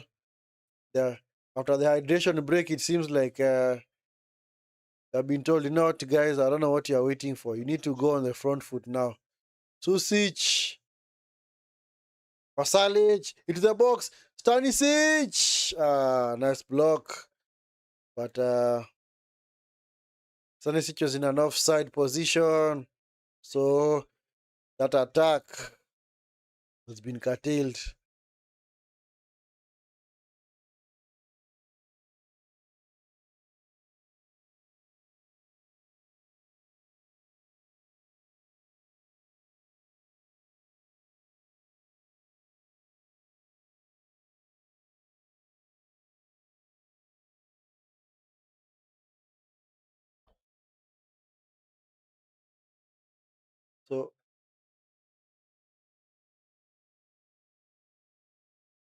So Vlasic has been brought on. Vlasic, the guy who played in the Premier League, man like Vlasic. So two changes, Kramaric and Vlasic have come on. Huh? So last roll of the die for Dalic. Last roll of the die now. So Kramaric has come on to replace Baturina, the goal scorer.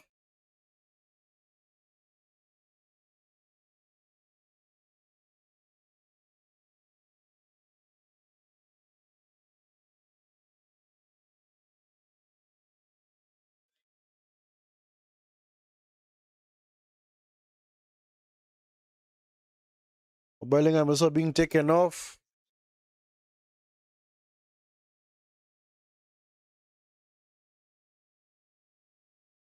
Then Palasic has also been taken off to be replaced by Vlasic.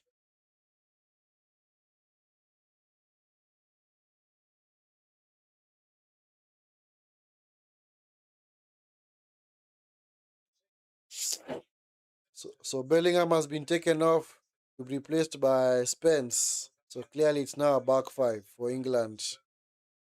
It's now a back five for England.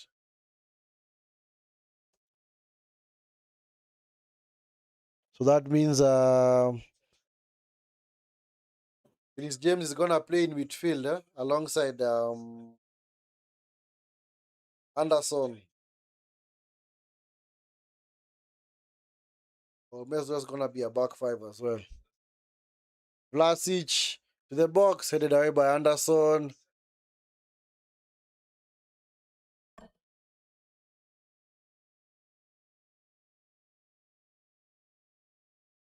Kovacic into Perisic on the far side. This is Kramaric. Kramaric to the box. Punched away by Pickford. Susic goes early, but it's well over the bar.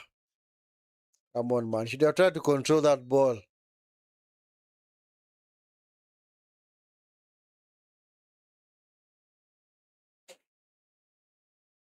Come on, Susic. That was a chance for your team, man. Should have tried a whole lot better to make a bit more of the chance, man.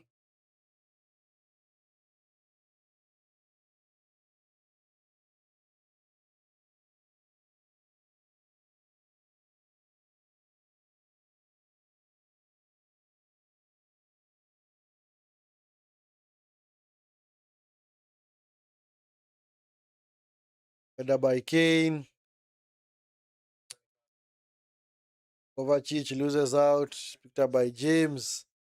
O'Reilly back to Pickford. Ford looking for Saka on the far side. So that was Spence. This is Rogers. Just coming forward. Spence! Good chance for Spence, man.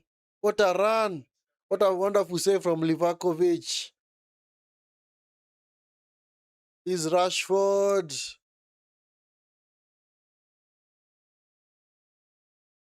Maybe England may have done enough to secure the victory here because this year part for Croatia to get back into this game.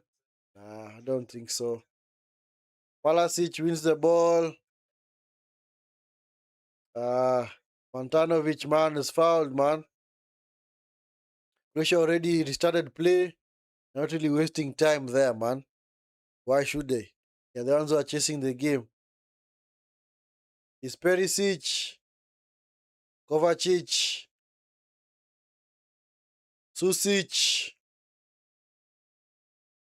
This is Pasalic rather. The heck is he doing, man? The heck is Stanisic doing? Don't foul him. Don't foul him. Thank you.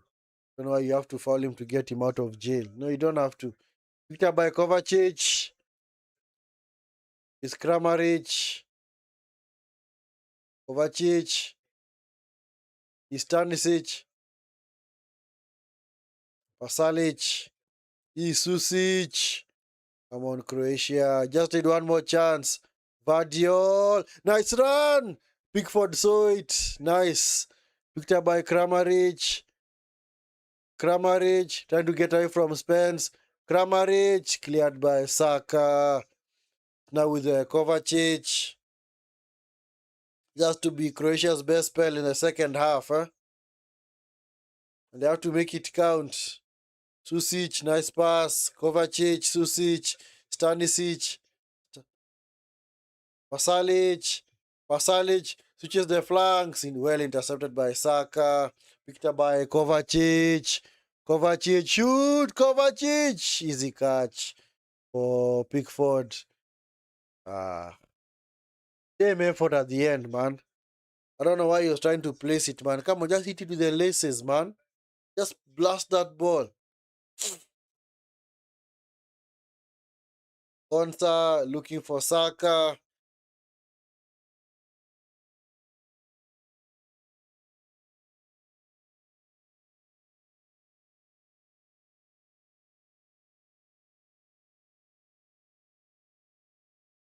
Picked up by Konsa into Pickford.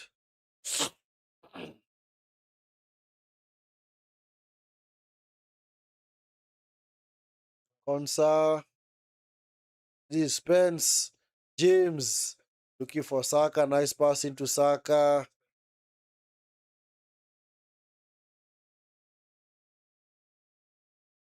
Saka, nice. Rashford, bury them. Is a goal. Rashford, goal. Called it, man. Called it. Croatia clearly caught her on the counter, man. Just like that. Game is now over. I think his game is over now. Game is over. They created an overload on the right hand side with Saka and Spence. Then worked it out nicely to Rashford. Rashford clearly unmarked on this far side. Just had to get past Stanisic and just pass that ball into the bottom left-hand corner of Livakovic's goal. Yeah, game is over now. Game's over. Game over. Nice finish, man. Nice finish. Yeah, I had a goal written all over it. You could clearly see it, man. That was a goal, man. Yeah, game's over now. Game's over. Game's over. I don't think Croatia coming back from 2 goals down. They are very brave in the first half, coming back from a goal down each time. But unfortunately, they did not take the game by the scruff of the neck when they conceded the third goal. And it was all England. And England, of course, that goal from Rashford caps off a very wonderful second half performance from England. Yeah, of course, way better second half for performance from England. So clearly, they have done the business. So Stone's being taken out to be replaced by Mark Gay.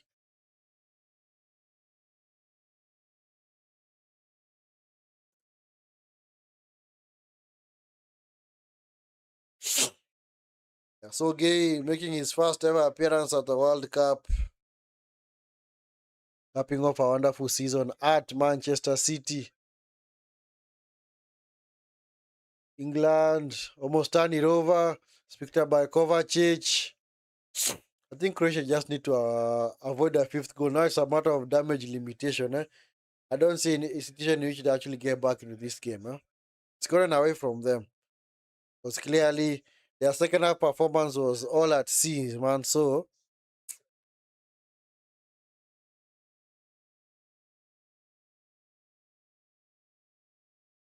Just take the result. Avoid conceding a lot of goals in this game because clearly you also need to safeguard that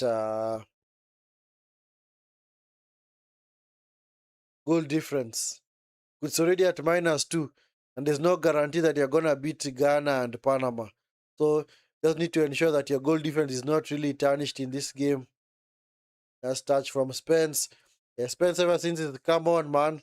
It's been a revelation for England, man. Spence, a good player. Okay. If there's one selection I can honestly say has actually been good for England, for Tuchel rather, it's been Spence. Calling up Spence has been a good thing. But Spence is more of a fullback who can play on the left or even on the right.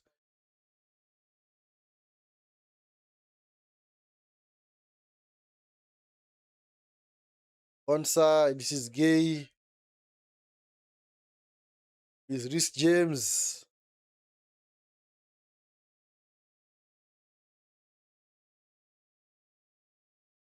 Gay, Kane, this is James, Spence. Yeah, England keeping the ball well, man. And actually moving in a whole lot quicker. Nice pass. Rogers is not gonna get to it. It's out of play.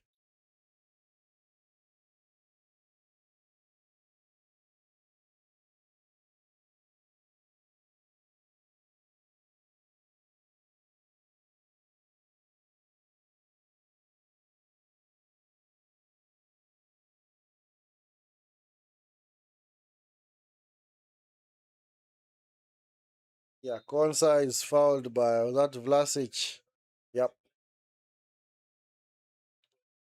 I think for Croatia, the thing that they are missing in this game is a good right winger because this Pasalic is a good winger off the left, but you don't really have the runners or the wingers on that left hand side to actually hurt any team.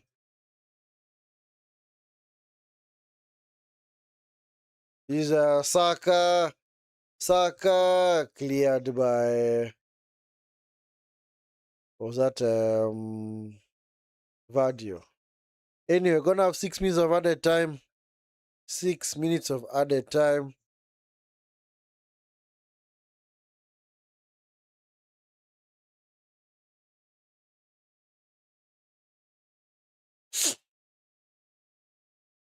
By Kovacic, Vlasic. Nice touch by Stuolo. Stanisic. Trying to work hard, no one and win the ball back. Kovacic. Is Vadiol. Vadiol. To the flanks to Pasalic on the far side. Pasalic. Pasalic trying to take on Riley. Pasalic. Well defended by O'Reilly. Anderson. Don't foul him. Gay into James. Kane.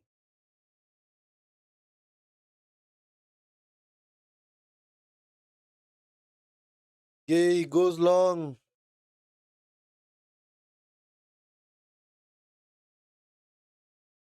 Now it's Stanisic. Croatia turn it over. Pasalic. Was he fouled by Kane? Nope. No, he wasn't. He was not fouled by Kane. It's actually a throw in.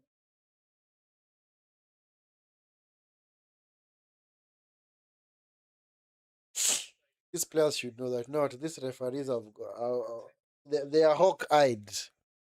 You're not just gonna give dodgy fouls just because you went down. Nope. Nope. Nope. Nope. Pasalic. Pasalic to the box. Cleared by James.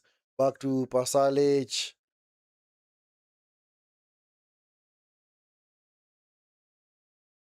Susic. Vadio. This is Perisic. Perisic into the box. Easy catch for Pickford.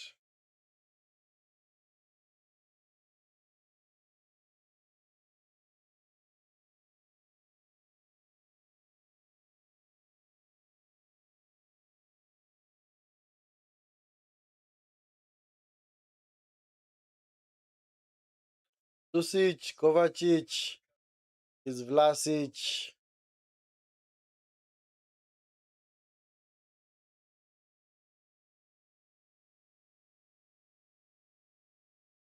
Is Perisic on the far side. Perisic into Kramaric. Shoot Kramaric. Is that handball? Looked like handball, huh? Yeah, Croatia still trying to half and puff get a goal, man.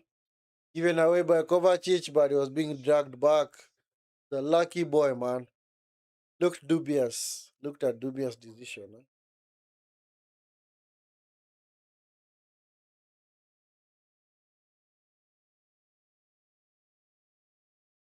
Huh? Kovacic on the far side looking for Perisic. Perisic. Guy, man. Still is.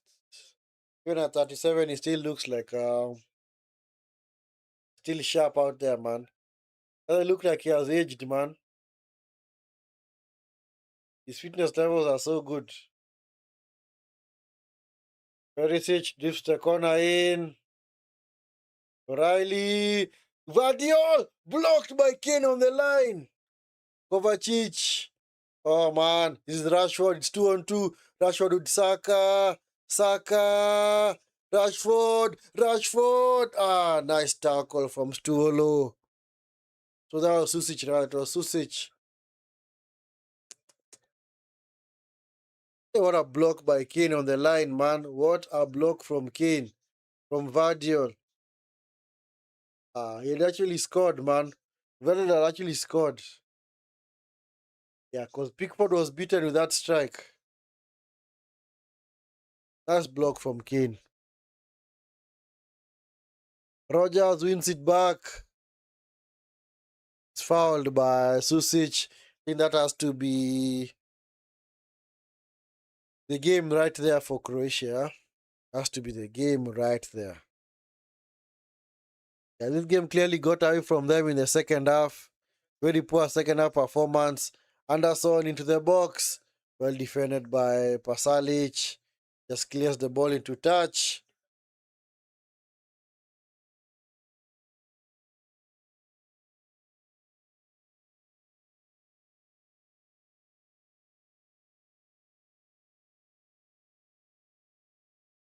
This Kane. Yeah,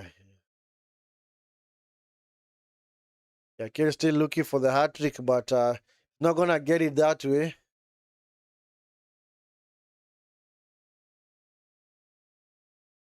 Kramaric with the flick on. This Perisic.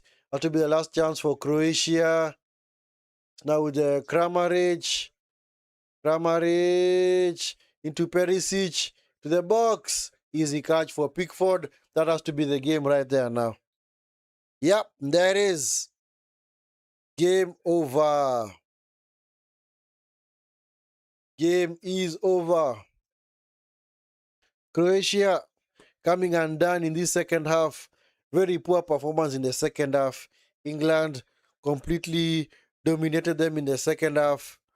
The game was pretty much in the balance right from the first half, but unfortunately, Croatia were unable to turn the tide in the second half. Just like that, England ran out 4-2 winners, courtesy of a brace from Harry Kane, another one from Rashford, and the other goal from Jude Bellingham. So clearly, England second half performance not been good. They clearly pegged Croatia back, did not give them any kind of chance, and they're actually closing them down, ensuring that they deny them spaces to play out from the back. And of course, the intensity was quite high. So Croatia fallen to defeat here. As for England, they move on to the top of the group, and of course, later on, we're gonna have the game between Panama and Ghana. We're gonna see who's gonna get a chance, at least maybe to either join England on 3 points or if it's gonna end in a draw. Then of course the game is gonna be kicking off at 5 a.m. Kenyan time or East African time. The game in Group K, the group of Portugal and DR Congo, gonna be Uzbekistan versus Colombia. Then of course later on in the day, rather in the evening, 1900 hours, gonna have Czech Republic versus South Africa. So that means that all the teams will have played one game each. So now we're gonna move on to match day two. Match day two, Czechia versus South Africa, and of course Switzerland versus Bosnia and Herzegovina. Sorry, Herzegovina. Anyway, England have taken the points here. Wonderful performance in the second half. Their first half was pretty much shambolic, but in the second half, they turned the tide on Croatia and eventually ran out 4-2 winners. Anyway, guys, if you come across this stream after it has ended, make sure you like the video and subscribe to the channel. For those that took time even to be part of this watch along, thank you so much. Yes, and for those who are able to subscribe, thank you so much for the subscription as well. As always, I appreciate the support. Anyway, see you tomorrow for the game between Czechia and South Africa. It's again that they're going to cover tomorrow. Until then, guys, do take care. Have a wonderful evening and day, wherever you are, and peace.